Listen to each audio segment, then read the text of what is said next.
Oi, João. Que pontualidade. Oi, Marcel.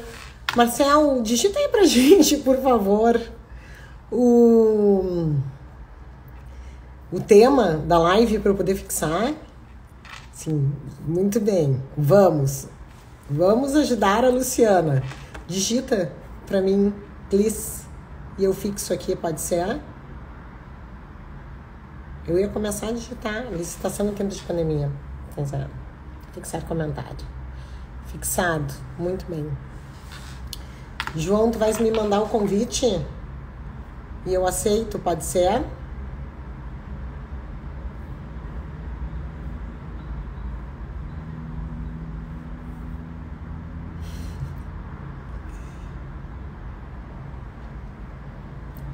Tu queres que eu vou mandar uma solicitação, então, pro João?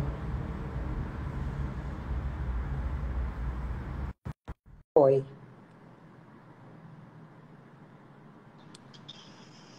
Oi! Oi, Tudo bem, João Paulo tudo Lefunes? bem, Lu? E você? Eu tô bem, tô aqui com saudade tua e bastante entusiasmada em te apresentar para o público gaúcho. Ah, também tô com saudade de você. E bonita como sempre, né? Ai de ti que não dissesse.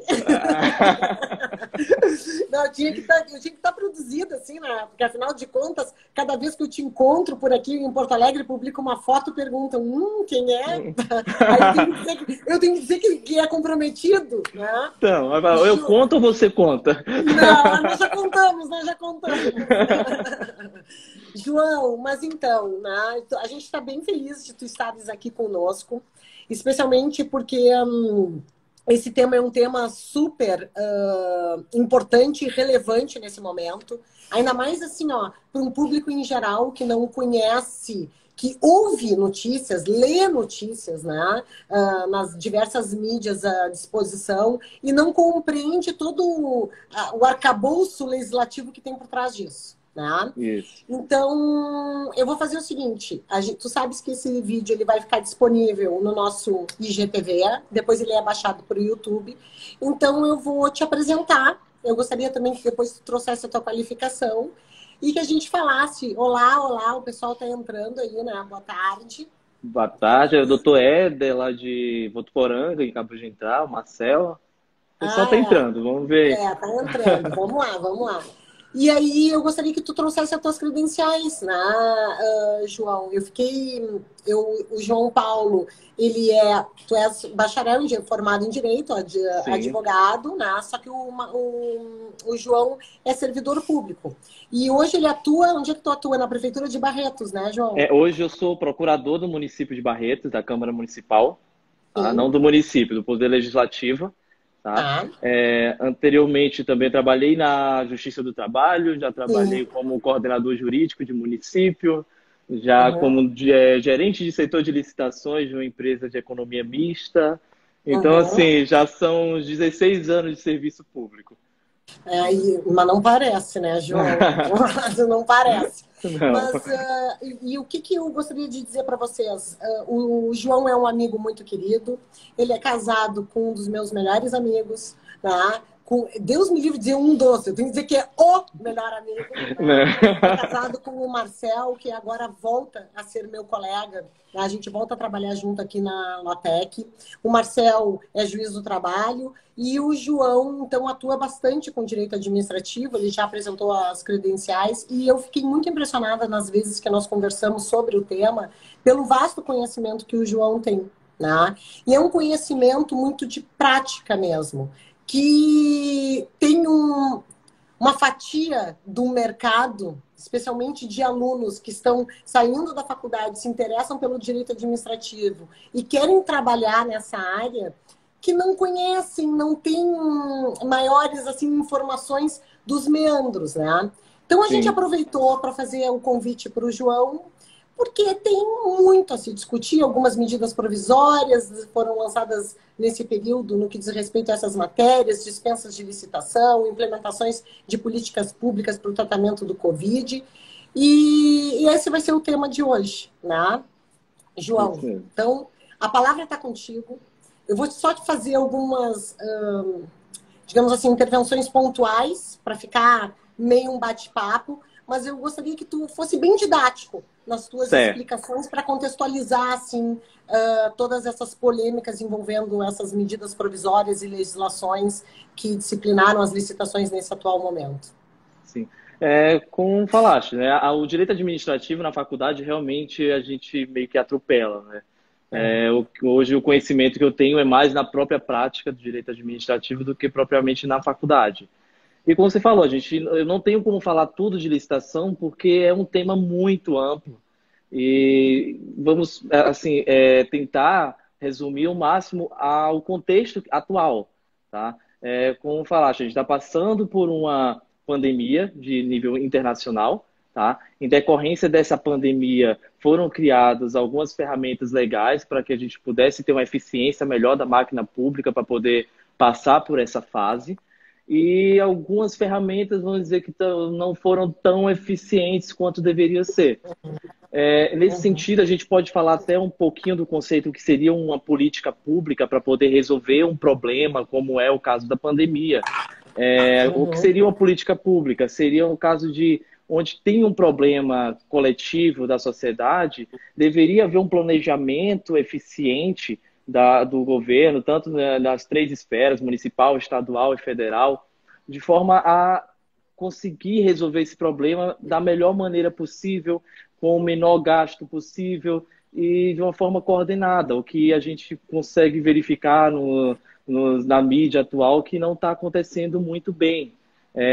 Nada mais é a política pública do que um planejamento, como a gente faria um planejamento de uma empresa privada, por exemplo. A gente tem uma formação de agenda, que seria parte de um planejamento de uma forma mais genérica. Depois disso, você teria a formulação da própria política, que seria trazer essa parte do planejamento genérico, mas já com algumas sugestões de solução.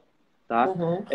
Depois dessa fase viria as tomadas de decisão, aí essa é a grande polêmica, porque quem toma as decisões são os gestores públicos, que geralmente são os cargos eletivos ou os cargos comissionados, então é um pouco complicado falar, porque falta às vezes muita questão de conhecimento técnico na hora da tomada de decisão, e as decisões às vezes são tomadas não seguindo necessariamente o critério técnico que deveria. Tá? E depois de tomar essas decisões, vem a parte da implementação.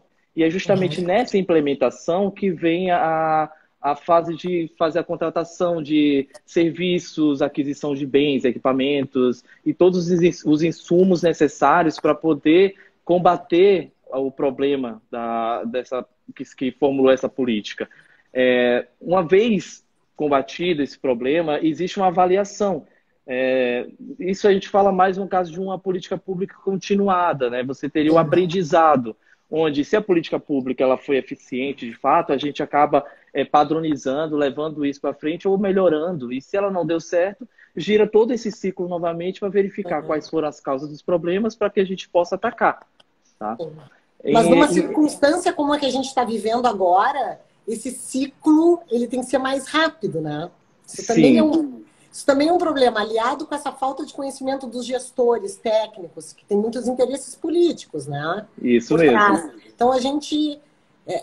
deve ser muito complicado, né? O que tu estava falando, a avaliação, a formação de agenda, a formulação de políticas numa circunstância que nós estamos vivendo, que é excepcional, né? Até porque o ideal não é uma formulação de uma agenda só com os poderes, também entra aí a própria sociedade, os empresários, entra todo mundo que deveria estar envolvido. Só que, como você falou, é uma situação emergencial que precisa de políticas rápidas e eficientes. O problema, nesse sentido, é a maior falta de coordenação desses entes para tentar resolver da forma mais correta. E o que aconteceu? Dentre essas questões, na fase da implementação, que foi para adquirir esses equipamentos, insumos, contratar os serviços necessários, foram editadas a Lei 13.979, que aí trouxe uma hipótese nova de dispensa de licitação.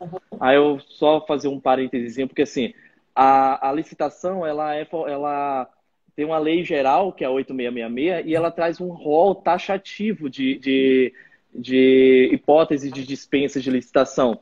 Ou seja, o que está ali é o que pode ser feito e não é exemplificativo. Ou seja, eu não posso criar a não ser por uma outra lei. Foi o que eles fizeram. Uhum. Só que nesse mesmo momento, eles deixaram a margem a fazer essa dispensa, mas também deixaram a margem a fazer as solicitações na modalidade pregão ou uma forma de registro de preço. Até porque a própria Constituição fala, olha, a licitação é a regra. A dispensa, inexigibilidade, a aquisição desse serviço de forma direta é uma exceção à regra. Então, a finalidade da lei foi trazer alguns critérios de agilidade para poder combater. E não simplesmente abrir de forma indiscriminada para poder fazer todo tipo de contratação. Ocorre que a administração fez o quê? Dispensou de forma indiscriminada, foi feito vários contratos como dispensa. Então, isso fere, ao meu ver, um pouco do que é o princípio os princípios da administração pública, de competitividade, de isonomia, sabe, do que é o que é mais vantajoso para a administração. Então, aliado com a falta de coordenação dos entes e essa compra de forma indiscriminada, acabou que cada ente foi comprando de um jeito. A gente conseguiu ver que, às vezes, produtos e serviços similares foram adquiridos com preços bem discrepantes. Sim. E o que aconteceu é que a gente está vendo aí várias fraudes em contratos, adiantamentos, que a gente vai falar também um pouco de algumas alterações que essas medidas provisórias e a lei trouxe, que foi a possibilidade, por exemplo, de pagar antecipadamente para você ter o bem, para que você consiga um preço melhor. Mas essa finalidade, ao meu ver, não chegou a ser atingida. Sim. João, tem uma pergunta do Éder, né? Sim. Essa pandemia trouxe alguma inovação no processo de licitação? Tu mencionou que ela criou, ela não trouxe uma outra forma do que ela trazia disposta lá na Lei 8666, mas foi mais um processo de agilidade. Então, essa é a pergunta dele. Isso, ela não inovou a lei, ela trouxe só mais uma hipótese, e essa hipótese a gente tem que deixar bem claro que ela é temporária. Toda essa legislação 13979, assim como as medidas provisórias 961, 966, elas são temporárias. Apenas para esse período de pandemia e período que o próprio tem um decreto legislativo, que é o decreto legislativo número 6, que define esse estado de calamidade. Então, isso tem um prazo de validade, sabe? O que acontece é que hoje no Congresso existe um projeto de lei de uma nova lei de licitação, mas ainda não tem nada aprovado. Não, isso. E vou te dizer uma coisa assim, João, só para um exercício de bate-papo mesmo. Sim. Tu sabes que quando eu estava na faculdade, né? Eu entrei na faculdade super jovem, já tenho que deixar aqui registrado. Né? Podem fazer as contas, mas eu entrei na faculdade com 16 anos. E quando a legislação, a 8666, ela é de 93, tá? Isso. Eu estava entrando em direito administrativo. O professor que ministrava a aula de direito administrativo, ele resolveu fazer uma prova com consulta e ele nos deu um processo licitatório para a gente apontar as nulidades baseados na nova legislação. Daí vem o meu pavor ao direito administrativo. O meu pavor vem daí. Porque eu simplesmente não entendia absolutamente nada daquela lei. Nós achávamos super difícil a disciplina, porque ela é extremamente específica, né? Então, era muito... Para um estudante de direito, não era palpável. Você não conseguia visualizar a prática. Tu começa a compreender melhor. Eu comecei a compreender melhor quando comecei a trabalhar como advogada e fui contratada tanto em processo licitatório como por dispensa de licitação. Aí, quando tu vai firmar o contrato e tu vais ler as cláusulas do contrato, tu começa a estudar melhor a legislação. Né? Porque realmente é algo que não vai fazendo tanto sentido se tu não tens se tu não trabalha diretamente com aquela matéria. Hoje em dia, o estudante de direito, ele tem um acesso a estágio a vários órgãos públicos. Então, tu tem muito estudante que gosta da parte de direito administrativo, porque desde a época da faculdade está trabalhando com isso, né? E outra, a gente está passando por uma fase política que todo mundo está se interessando de certa forma por direito administrativo. Uhum. tá? Como falar, assim, eu tive o contato com a licitação, até porque eu também sou um pouco jovem, tipo, tipo você, eu entrei no serviço público no mesmo tempo que eu entrei na faculdade. Então, Assim, eu já comecei a ter esse contato com a licitação a partir daí. sim.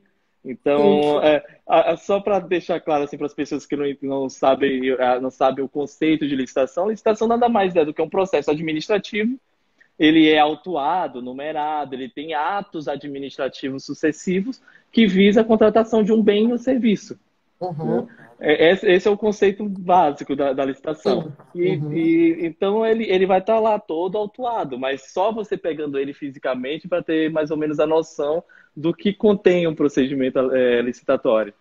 E ele tem que obedecer todos aqueles princípios que regem a administração pública, né? Sim. Impessoalidade, eficiência, blá, blá, blá, blá, né? Além dos princípios que tem lá na Constituição, que é o famoso LIMP, né, que a gente que estuda para concurso, estuda para Uhum. OAB, sabe que é legalidade, impessoalidade, Uhum. moralidade, publicidade, eficiência, também tem a questão da vantajosidade, da isonomia, do julgamento objetivo, ou seja, tudo tem que estar muito bem escrito no termo de referência, no edital, na minuta do contrato, de forma que os participantes que vão participar do certame, eles tenham igualdade para poder Sim. participar e que seja Uhum. escolhida de forma objetiva.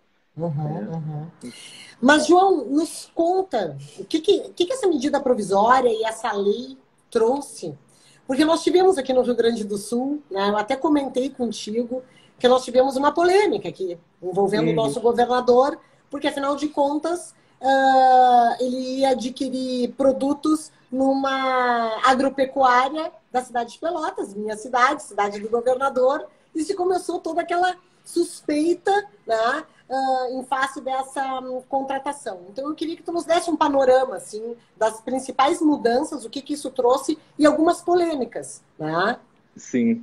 Então, como eu falei, a Lei 13.979, ela veio trazendo, além dessa hipótese de dispensa, ela veio falando, olha, você pode fazer licitação, só que ninguém quis fazer essas licitações. Tá? Ela também trouxe algumas coisas que pode ser utilizado no próprio procedimento licitatório de forma que ele fique mais ágil.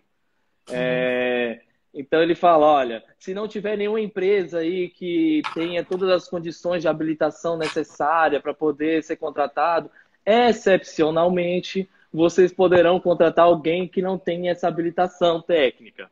Ou Uhum. seja, é uma exceção. Só Sim. que isso foi usado como regra. Foi o caso de Pelotas. Entendeu? Eles contrataram um laboratório de análises Sim. agropecuárias para poder fazer os Isso. exames de Covid. Do Covid. Entendeu? Então, na própria reportagem, eles falam que foi dispensado esses critérios de habilitação e que somente depois da contratação que foi feita a regularização do laboratório. Então, assim, ao meu ver, isso assim, é uma opinião técnica minha, Uhum. que tem que estar claro no processo o porquê que ele dispensou esses critérios. Porque a própria lei fala, excepcionalmente de forma justificada. Então, Sim. é porque não tinha outros laboratórios, é porque não teve concorrência. E outra, por que você não fez a licitação? Por que você não fez uma publicidade maior para que, às vezes, outros laboratórios regionais pudessem também atender a demanda? Tá, Sabe? então eu vou Então, te fazer uma pergunta assim de, vamos dizer, de leigo, tá? Esse sim. requisito da urgência, tu está dizendo, olha, a dispensa de licitação, ela é exceção, mas ela virou a regra, até porque, em algumas hipóteses, poderia ser ter o processo licitatório, né? Então eu te pergunto o seguinte, vamos pegar especificamente para teste de Covid, tá? Uhum. O que justificaria a urgência e o que não a justificaria? Quanto tempo demora um processo licitatório? Porque isso eu não. Luciano, não sei na prática. Você entendeu? Então, vamos dizer assim, o que demora mais no processo licitatório não é a licitação em si, a fase externa, depois que você publica até que tenha a sessão, Sim. tá? O que demora é você saber o que você quer comprar, é você Ah, especificar o objeto, ter esse estudo preliminar, fazer as cotações de preço. Tem toda essa fase interna da licitação que precede a contratação, até para eu saber o que é que eu quero comprar. sim. Tá. Inclusive, essa lei 13.979, ela trouxe alguns requisitos de simplificação. Ela falou, olha, você pode fazer um termo de referência simplificado, você pode fazer um projeto básico simplificado, entendeu? Então, eles trouxeram algumas ferramentas e Uhum, ainda trouxe a possibilidade de reduzir pela metade o prazo do pregão. Depois uhum, de publicado, eu reduziria de 8 dias úteis para 4 dias úteis. E, sinceramente, desde que, assim, na minha prática de direito administrativo, é, a demora em que você publicar uma dispensa e você esperar 4 dias para poder fazer uma licitação, dentro do que seria a vantajosidade e dentro do que seria a redução de despesa e uma contratação de uma empresa até melhor qualificada, às vezes é melhor você esperar esses 4 dias. Até porque a própria lei também, ela deixou uma margem de que o recurso no processo licitatório ele não teria mais efeito suspensivo, que esse seria o risco da licitação. sim, É você uhum, estar no meio você terminar a fase de lance e tudo, e vir a empresa uhum, e entrar com recurso e você parar tudo. No caso, a uhum, lei falou, não, olha, o recurso só tem efeito devolutivo. Então, a licitação ela pode ir ocorrendo enquanto o uhum, recurso está sendo julgado. Então, uhum. assim, ao meu ver, não tem uma justificativa do porquê só fazer dispensa. Uhum, Entendeu? uhum, uhum. Entendi, entendi. É. E quais são as outras polêmicas, João, dessa legislação? Tem É, alguma uma, coisa envolvendo já o Barroso, se manifestou em algum sentido aí? também. Outra, só antes de entrar nesse mérito, tem uma outra Tá. questão que, assim, a lei também deixa margem a você fazer o registro de preço. Hum, E uma das polêmicas foi o porquê que o governo federal não fez uma coordenação melhor dessas compras. Tá? Porque no registro de preço você poderia fazer uma carona, você poderia fazer uma aquisição de bens de forma conjunta com os estados, municípios, conseguir um preço mais sim. vantajoso decorrente da economia de escala, aumentaria a competitividade, às vezes, das empresas, porque você teria uma divulgação maior do certame, e isso não foi feito. Então, no momento que cada estado começou a fazer o seu e cada município começou a fazer, começaram essas críticas. Por que, que o Estado consegue mais barato um respirador? Por que o outro compra mais caro um avental? Teve compras do governo federal que chegou a quase 1 bilhão de contratação para avental. Só que não fica claro a transparência Sim, para onde que vai ser destinado esse material. Entendeu? sim, sim, Então, sim. tudo isso gerou uma polêmica no sentido de responsabilização dos agentes públicos. Qual seria a responsabilidade tanto dos gestores quanto dos servidores que fizeram essas compras, às vezes superfaturadas, ou às vezes com um valor maior. Daí veio essa medida provisória 966, que foi uma Essa polêmica. discussão, mas um dos motivos do impeachment do Witzel é esse, né? E um dos. Um Um dos, dos. né? Um É, dos. mas foi mais na questão das compras mesmo, propriamente Sim. dita. Uhum. Mas essa medida provisória ela foi bastante polêmica, então tiveram algumas ações de inconstitucionalidade impetradas no STF, tá? E o ministro Barroso ele falou, olha, o texto da medida provisória em si não está errado, mas Sim, isso não vai eximir de responsabilidade o agente público. sim, sim, Entendeu? sim, sim, sim, Então é sim. tipo chover no molhado, sabe? Então, olha, Uhum. você falar que não vai ter responsabilidade, em si não vai ter, sabe? Sim, não Não, quer não, é, dizer que não, não. não quer dizer que não vai ter. Sim, sim, Então, sim. isso eu creio que futuramente, até para os advogados que estejam assistindo a live, vai ser uma demanda bem bacana da gente ver depois, porque eu acho que vai ter muita ação de improbidade administrativa nesse sentido, sabe? Aham. E ainda vai vir muita coisa pela frente. João, me diz uma coisa, e pela tua experiência, né? Claro, eu vou puxar um pouco a brasa para o meu assado. Tu sabe que eu trabalho bastante com essa questão da negociação, né? Com a gestão de conflitos e com o direito do trabalho. Tu disseste que não tinha uma, digamos assim, uma ação coordenada entre os estados e o governo federal. Na tua atuação pessoal, profissional, tá? É fácil se entabular esse tipo de comunicação entre órgãos ou não é? É, Se para licitação comum, eu imagino que já não seja difícil nessa situação, né? a dificuldade maior é justamente a questão política, né? Sim, Porque a questão técnica, jurídica, é totalmente permitido.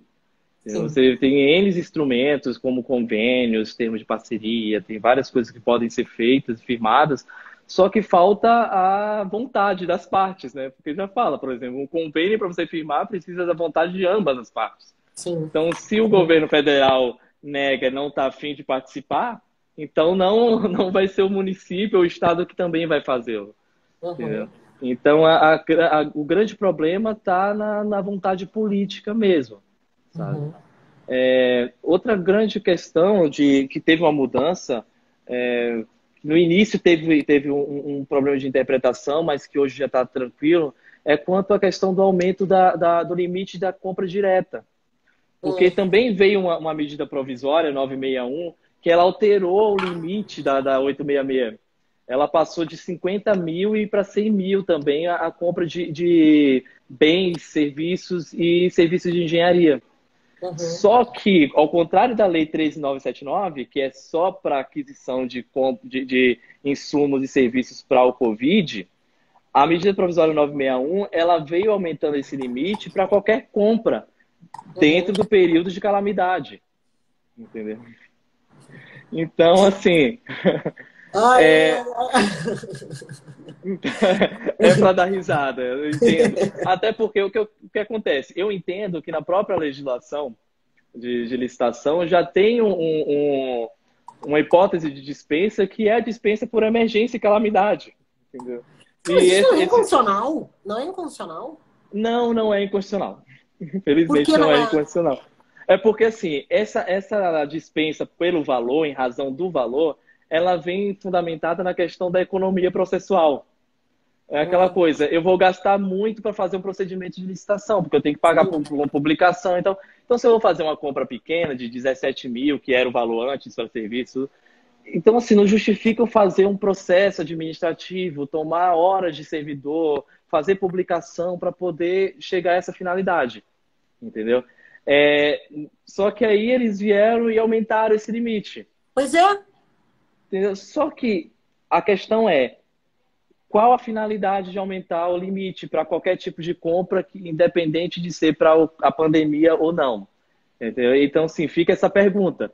Porque Sim, mas se por que isso não existe. desvirtua um princípio geral de direito administrativo, algo do Até gênero? porque, até porque a gente tem os três poderes, executivo, judiciário e legislativo. E a gente sabe que o executivo que é responsável pela maioria das ações de combate. Então, até justificaria, às vezes, para o executivo aumentar esse limite. Sim. Tá? Mas, às vezes, talvez para o legislativo, para o judiciário, não tanto. Sabe? Uhum, Até uhum, porque, como eu expliquei, existe a hipótese de emergência e calamidade. uhum, Né? uhum, Então, poderia ter sido justificado, já que existe na maioria dos municípios, assim como também tem na federação, o decreto e o municipal, como tem o decreto legislativo, que impôs o estado de calamidade. uhum. Tá? Até por questões fiscais mesmo, né? Porque a lei de responsabilidade fiscal, ela teve que sofrer um pouco de alteração por conta desse momento de Covid, porque alguns recursos tiveram que ser direcionados para poder ter o combate, assim como ter o fomento para algumas empresas, as questões trabalhistas, que é mais a tua área. Uhum, Então, tudo isso vai impactar na área fiscal. E aí veio esse decreto legislativo justamente para poder regulamentar a lei de responsabilidade, uhum. sabe? Então, E assim, fica regulamento. essa. É. Não, olha, João, é muito interessante. Eu realmente, né, eu não tenho domínio dessa matéria que tu estás falando, só de notícias, de acompanhar notícias, e é algo muito raso de direito É, administrativo que diz respeito à minha atuação profissional específica. E há muito tempo atrás eu atuei representando alguns servidores públicos em ações de improbidade administrativa, mas que dizia respeito a concurso público, exigência de trabalhar 40 horas, 20 horas, sim. acumulação de cargos públicos, algo que não é extremamente específico nessa área. Então, eu estou achando, assim, está sendo altamente instrutivo para mim É. a tua Não, live. e o que seria bacana para a administração seria uma maior transparência desses gastos, sabe?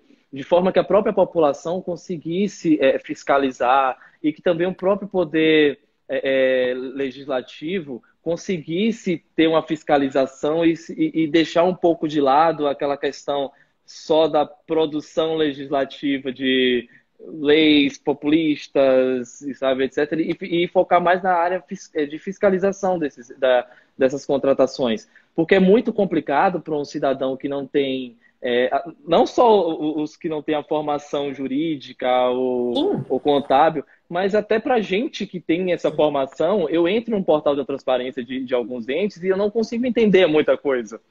Sabe? É muito difícil a gente conseguir essas informações e, como cidadão, poder estar fiscalizando, sabe? E a gente conseguiu ver, de meses para cá, que algumas ações que foram colocadas nessa legislação específica de combate ao Covid, que não tiveram os resultados esperados, como foi no Rio de Janeiro com os hospitais. Por exemplo, contrataram 6 hospitais de campanha. Dos 6, só um ficou pronto. E adiantaram, sei lá, dos 800 milhões, adiantaram 200 milhões. Então, adiantou, mas não teve. Adiantou-se os valores e não teve o objeto entregue. E aí o Estado vai atrás desse valor adiantado, não encontra esse valor. Ou seja, o dinheiro público foi gasto, o produto não foi entregue e a população não teve o serviço devido, sabe? Sim. Eu estava vendo aqui, falta um curso específico tratando dessa matéria. É a mais pura verdade, né? E o Marcel está falando que fez a sustentação oral do Dr. Felipe, mas essa aqui não era, né, da questão de processo licitatório, propriamente dito, né, Marcel? Eu não tinha rodado aqui para baixo, não tinha visto as outras perguntas que estavam sendo lançadas. Mas, João, e me diz uma coisa, e agora nessa hipótese específica, nessa legislação, né, na Lei 13.979 de 19, tu trabalhasse em algum processo licitatório lá em Barretos? Chegasse a aplicar os requisitos dessa legislação? É como eu falei, lá na Câmara, a gente, como tem um número reduzido de servidores comparado ao Poder Executivo e tal, a licitação propriamente dita, não, mas a gente acabou fazendo algumas dispensas para poder adequar a estrutura física do edifício, né? Com EPIs, para o pessoal que faz o atendimento ao público, aquela compra de termômetros, tudo isso de controle Mas são compras com valores bem irrisórios que não teve a licitação. Mas nos municípios, no Poder Executivo, sim.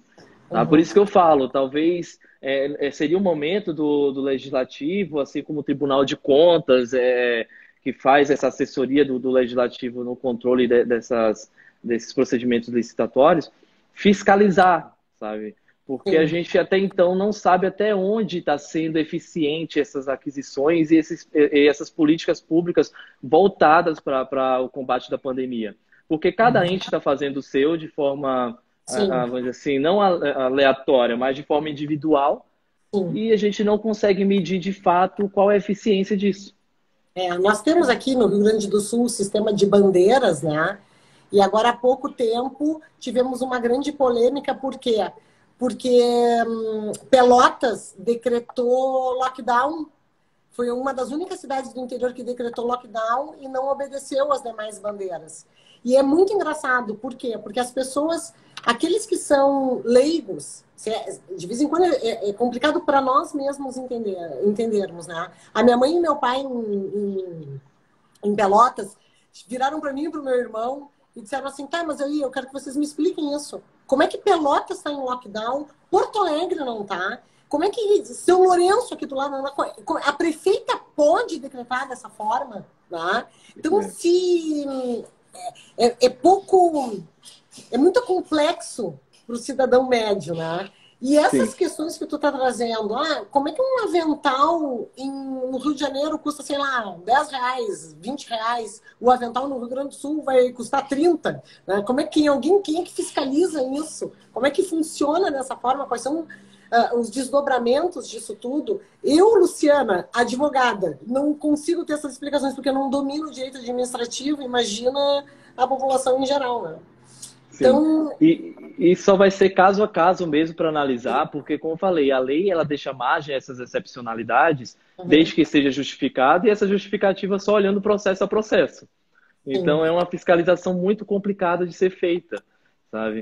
E como eu disse, vai ser uma demanda futura muito boa para os advogados. E até é bom abrir um parêntese nesse sentido, porque ontem foi derrubado um veto do Poder Executivo Nacional que ia para os serviços advocatícios de contabilidade serem feitos através de licitação, porque até então eram feitos através de inexigibilidade.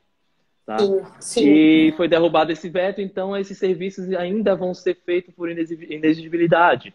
Mas é aquela coisa, não é o serviço finalístico, não é o procurador do município que pode ser contratado por inexigibilidade. Uhum. São algumas causas muito específicas, Sim. que demandam de conhecimento técnico muito avançado e tal, como você falou que já foi contratado algumas vezes. Então, futuramente, já fica aí esse toque para os advogados, porque vai vir alguma demanda pela frente. Não, e quando eu fui participar do processo licitatório, é muito difícil. Acompanhar toda a legislação, todos os requisitos, alcançar toda a documentação presente. Sério, eu fui me socorrer de um advogado administrativista para eu conseguir participar do procedimento licitatório para oferecer prestação de serviços de advocacia trabalhista. Então, para eu conseguir me habilitar, eu digo, pelo amor de Deus, me ensina a me habilitar, porque não é simples. E isso é muito interessante, né?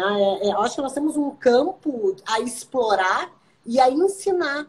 Aqui na Lotec a gente tem isso, exatamente, o Marcelo dizendo, era sócio do escritório ainda, né? Eu já tive alguns conhecidos, alguns amigos que não conseguiram se habilitar por esquecer uma documentação, e disseram, no meio de tudo isso eu não vi que tinha. Tem pessoas que contratam escritórios para dizer, me ajuda a participar desses processos licitatórios.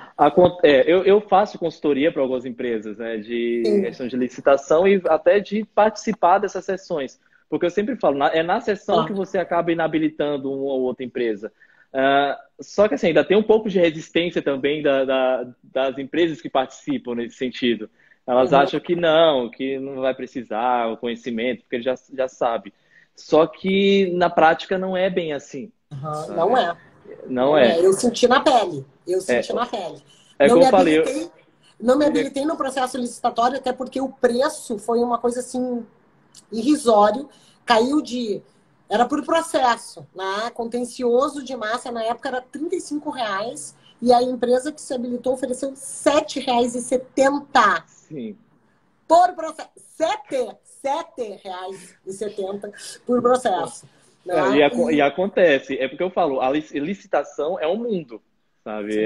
A gente pensa que quando fala de licitação é só um processo administrativo, mas existem N modalidades, existem várias formas de contratação, e até dentro da própria legislação da licitação também tem alguns institutos, como do convênio, por exemplo. E aí vem depois o RDC, que é o Regime Diferenciado de Contratação, sabe? Então, são várias coisas que a gente precisaria de pelo menos algumas horas para poder trazer pelo menos o básico, sabe? Para poder falar de licitação. Por isso que eu tentei pelo menos trazer só o conceito, né? Para que as pessoas que não entendem saber mais ou menos do que se trata a licitação em si.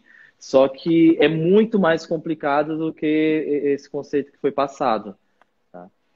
Não, e a gente tem um mundo a explorar aí, né, João? Seria muito interessante fornecer um curso para advogados, porque é um nicho de mercado. E vou dizer mais, eu acho que tu está explorando pouco isso. Acho que o rico desse relacionamento pode ser tu. E se explorar bem esse nicho de atuação, porque é um conhecimento muito específico da legislação, exige uma experiência que tu já tens no mercado, tá?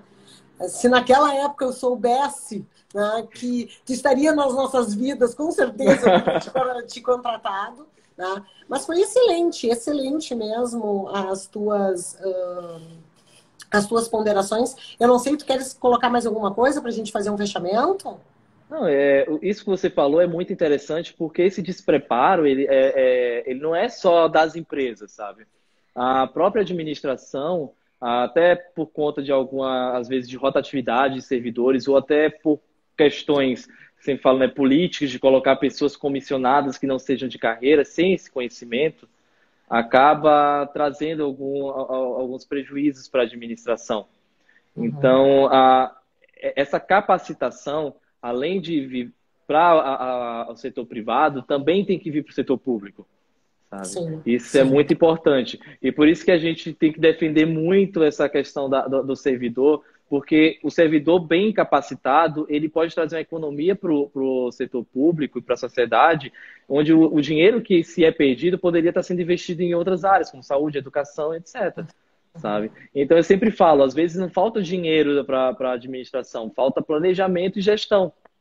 Sim, sim, sim. E... Eu até vou te convidar, João, para te assistir uma live e convidar o pessoal que está aqui assistindo, que no dia 25, agora, de agosto, a professora Ana Paula Ávila, que ela é uma professora de constitucional, mas ela abriu um escritório com atuação específica no compliance, no setor privado, ela vai falar com o Aloysio Zimmer, ela vai entrevistar o Aloysio Zimmer, que é um professor aqui, um professor e um advogado aqui do Sul, que atua bastante na defesa de entes públicos, né? De prefeituras, é advogado de prefeitos e tal, tem uma banca particular, e eles vão falar do compliance no setor público e no setor privado.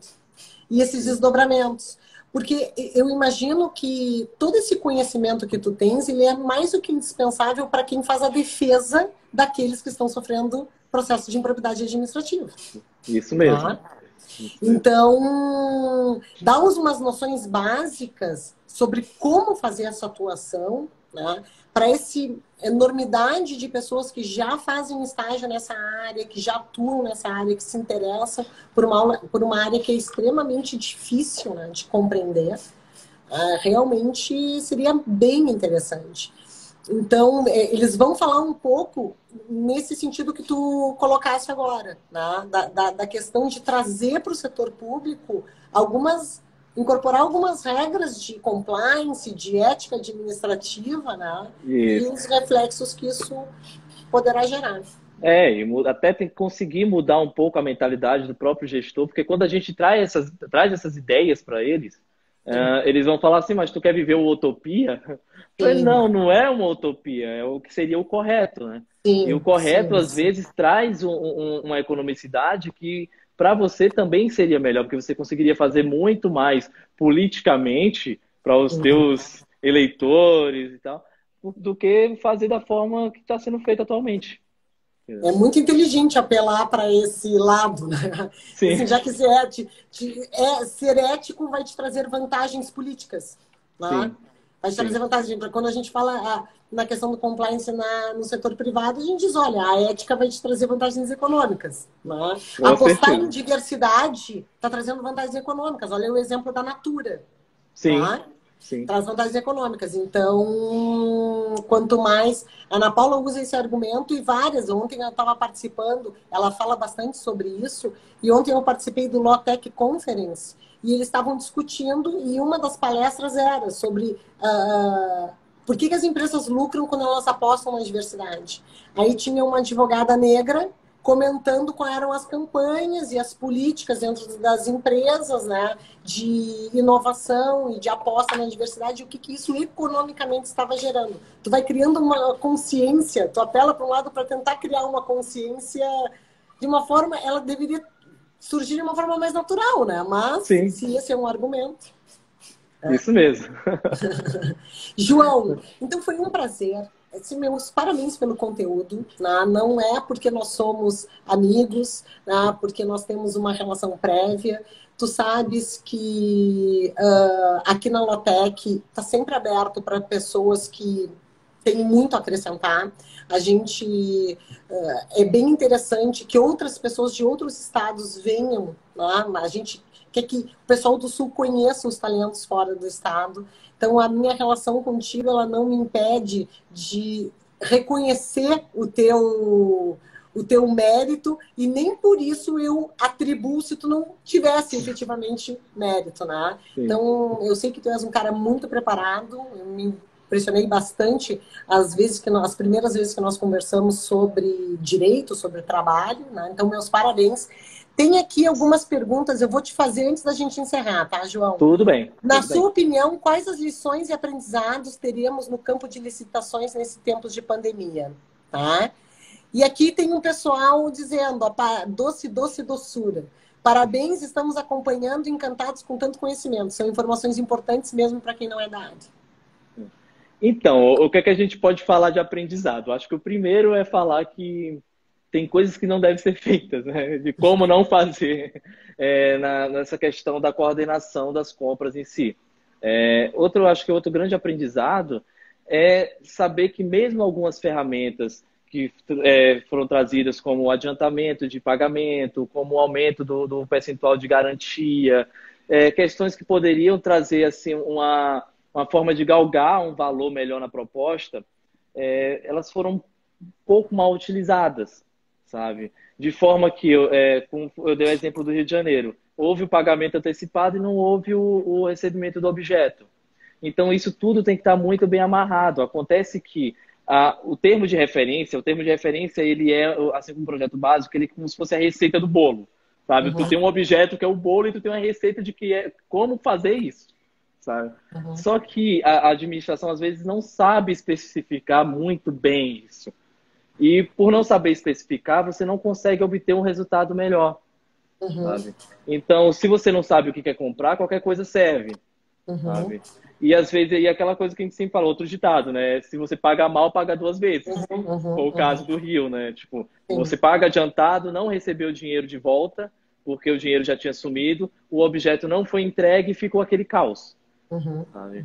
Então, acho que isso serviria como aprendizado de que as ferramentas, mesmo sendo boas e bem-vindas, se elas não forem bem utilizadas, não vai trazer o resultado devido.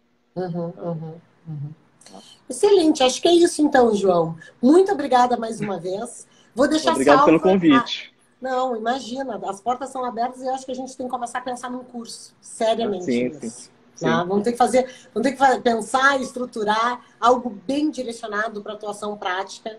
Tu sabes, tu já está acompanhando todo o trabalho que dá aquecer esse curso, mas para mim é essencial. Olha, seria muito interessante. E, João, estamos com saudades. Espero que também a gente possa se encontrar pessoalmente, tá bem? Vou deixar salvo na timeline da Lotec. Vou te marcar e depois vai lá pro nosso canal do YouTube, tá? Tudo bem. Pessoal, muito obrigado pelo convite. Tá? Obrigada pela audiência, gente. Tchau. Beijo. Tchau. Beijo.